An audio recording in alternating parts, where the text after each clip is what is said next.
종합제 TV 시청자 여러분 안녕하십니까. 5월 25일 오전 11시 20분입니다. 북한이 꼬리를 내렸습니다. 간밤에 트럼프 대통령이 싱가포르 회담을 취소해버리니까 당황한 것이 역력한 김계관 외무성 부상이 나와가지고 언제나 어느 때나 언제나 어디서나 만나고 싶다는 이야기를 액을 하듯이 이야기했습니다.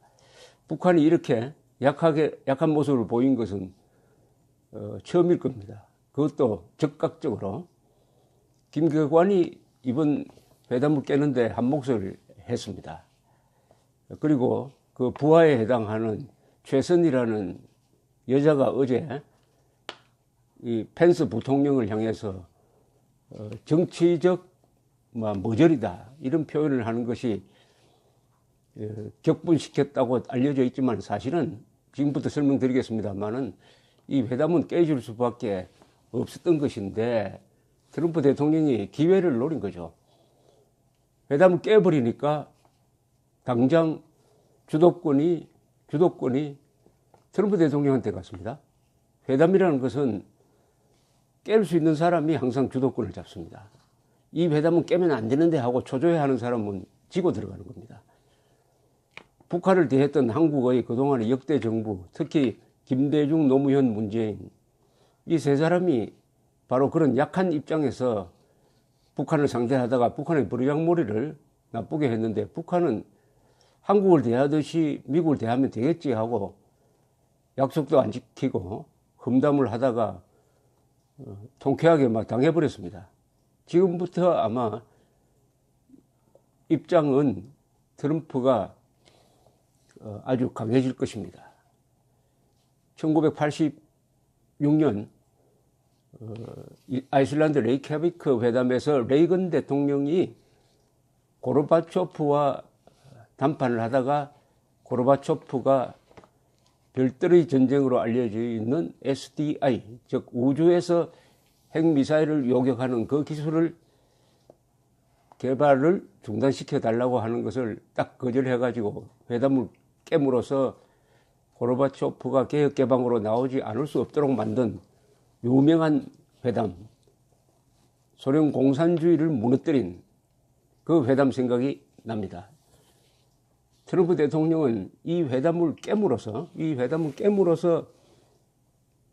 한반도에서 새로운 국면을 만들고 잘하면은 김정은 정권을 몰락시키는 그런 문을 열게 될 가능성이 많습니다. 그럼 왜 깼느냐에 대해서 백악관이 방금 기자들을 불러놓고 비공개라고 하기보다는 이것은 말하는 사람의 신원을 밝히지 않는다는 전제의 백그라운드 브리핑을 했습니다. VOA에 소개된 걸 제가 말씀드리면은 여러분들도 이해를 하시게 되고 제가 평소에 이야기했던 거하고 거의 비슷합니다. 가장 중요한 것은 트럼프 대통령이 이 회담을 취소한 가장 중요한 것은 북한이 약속들을 어기고 비핵화에 대한 성실성을 보이지 않았기 때문이다. 풍계리 핵실험장에 전문가들, 사찰 전문가들, 검증 전문가들을 불러서 한다고 해놓고 그 약속도 지키지 않았다. 미국 정부는 선의를 갖고 회담을 개최하기 위해 노력했지만은 이렇게 많은 약속들을 어겨서 중단하게 되었다. 이렇게 설명을 했습니다. 북한은 한미연합군사훈련이 괜찮다, 해도 괜찮다고 이야기했는데도 지난주에는 갑자기 이를 도발 행위라고 하면서 한국과 회담 예정한 것을 일방적으로 취소했다. 그 다음에 폼페오 장관이 두 번째 김정은을 만났을 때 양쪽이 싱가포르에서 사전 준비를 하기 위해서 실무회담을 갖자고 해서 미국이 싱가포르에 준비팀을 보냈는데 북한 팀은 나타나지도 않았다는 겁니다. 노쇼를 했다는 거죠. 그리고 그 다음에 이 풍계리 핵실험장을 폐기하는 날 그냥 회담을 취소시켜 버렸으니까 북한은 아주 뺨을 맞은 격인데요. 뺨을 맞은 격인데 이 백악관 전문가는 정말 폐기했는지도 알 수가 없다. 다시 사용할 수 있을지도 모른다. 왜냐? 그 기자들만 갔기 때문에 기자들이 뭘 아느냐? 전문가가 가야 되지 않느냐? 이렇게 이야기를 했습니다. 그러면서 트럼프 대통령은 여러 차례 회담이 마음에 들지 않으면 자리를 벗어난다고 이야기했지 않느냐. 그러니까 끝까지 그 목표는 비핵화였다. 그 비핵화도 보통 비핵화가 아니라 CVID 완전하고 검증 가능하고 돌이킬 수 없는 비핵화였다. 이 목표다. 이 목표에 북한이 동의하지 않았다. 동의하지 않았다. 그런데 여기에 대해서 너무 높은 목표가 아니냐라고 하는 사람들이 있겠지만은 조지 W. 부시 행정부 시절부터 계속되어 온 미국의 입장이다. 새로운 게 아니다. 그런데 김정은이는 4월 27일 문재인 대통령과 만났을 때도 완전한 비핵화를 약속하지 않았느냐. 그런데 2주 만에 그런 비핵화 못하겠다고 할 수 있느냐. 이것은 김계관이가 한 이야기를 지적한 것 같습니다. 이렇게 배경 설명을 했습니다. 그리고 미북 회담이 추후에 다시 열릴 수 있느냐에 대해서는 트럼프 대통령이 말하려는 핵심은 이제 공은 북한 쪽으로 넘어갔다. 북한의 성의를 보여라. 즉 비핵화를 전제로 한 회담하자. 그러나 6월 12일은 어렵다. 이렇게 이야기했습니다. 또 재미있는 코멘트를 했어요. 한국의 정의용 국가안보실장이 미북 회담 성사 가능성은 99.9%라고 말했는데 어떻게 0.1%의 일이 일어났느냐는 질문에 대해서 이 백악관 고위 관계자는 트럼프 대통령은 최근 문재인 대통령을 만났을 때 한국이 북한과의 접촉을 통해서는 알 수 없었을 것들에 대해서 설명했다. 이렇게 이야기했습니다. 이게 무슨 말이냐면은 이틀 전에 트럼프 문재인 만났을 때 그때 미국은 북한과 접촉하는 과정에서 알게 된 새로운 사실을 문재인 대통령한테 오히려 알려주었다. 이런 뜻이죠. 그러니까 문재인 정부가 미북 사이에서 돌아가는 걸 잘 모르고 99.9% 틀림없이 미북 회담이 이루어질 것이다라고 오판을 했다 하는 점잖은 지적입니다. 북한이 과거에도 이런 약속들을 다 어겼는데 왜 북한을 믿었느냐는 지적에 대해서 트럼프 대통령은 평화로운 해결법을 위해 모든 노력을 다한 것이라고 백악관 관리가 말했습니다. 그러면서 북한은 자신들은 믿기 어려운 존재라는 것을 스스로 드러냈다. 이렇게 이야기했습니다. 여기서 대한민국 정부와 관련되는 이야기가 여기 참 많습니다. 특히 이런 겁니다.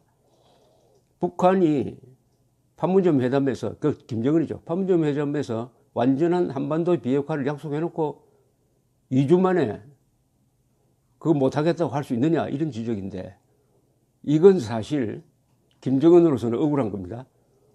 김정은이는 북한의 완전한 비핵화를 약속한 적이 없습니다. 4.27 선언문에 보면은 남과 북이 완전한 한반도의 비핵화를 위해서 노력하는 것을 목표로 삼는다고 했습니다. 한반도의 비핵화는 북한의 비핵화와 다릅니다.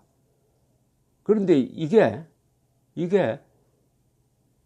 문재인 대통령에 의해서 트럼프 대통령에게 전달되는 과정에서 김정은이가 북한의 완전한 비핵화를 약속했다라고 전달된 것처럼 느껴집니다.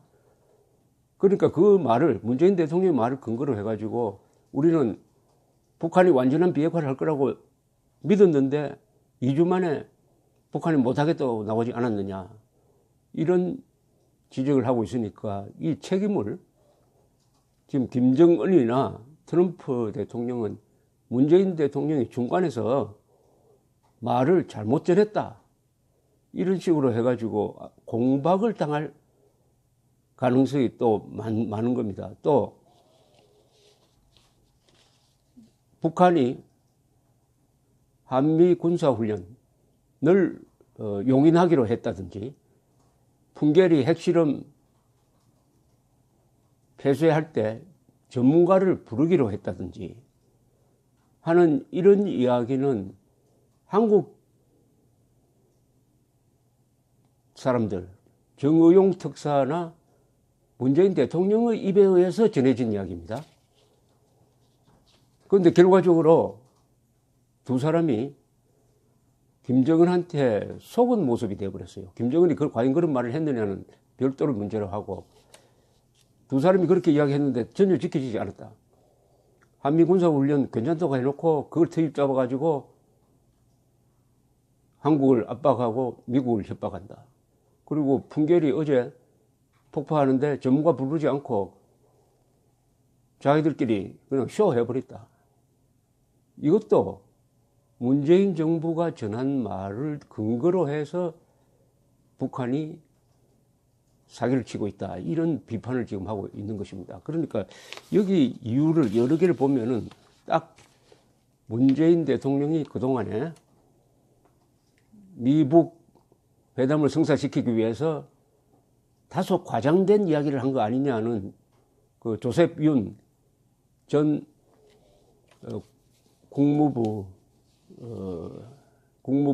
이 대북 담당자의 이야기를 점잖게 하고 있는 겁니다. 점잖게, 백악관도 점잖게 하고 있으면서 우리 정부의 치명적인 이야기는 99.9% 이야기할 때 이미 미국과 북한 사이에는 비핵화에 대한 전면 합의도 이루어지지 않았다, 이런 이야기가 되겠습니다.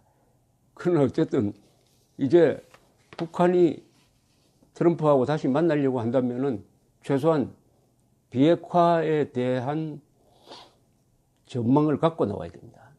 전망을 갖고 나와야 돼요. 이제는 굽히고 나와야 된다는 이런 이야기입니다. 한반도 상황이 트럼프라는 개성이 강한 사람에 의해서 크게 흔들려 버렸습니다. 크게 흔들려 버렸어요. 특히 문재인 정권이 구상하고 있는 이 미북 회담 성사 이후에 4.27 선언문을 국회 비준 동의를 받아가지고 법률처럼 만들고 선거에서 압승하고, 그 다음에는 주한미군을 밀어내버리고 북한과 낮은 단계 연방제 통일로 간다 하는 그 방향의 전략도 근본적으로 흔들린 것 같습니다.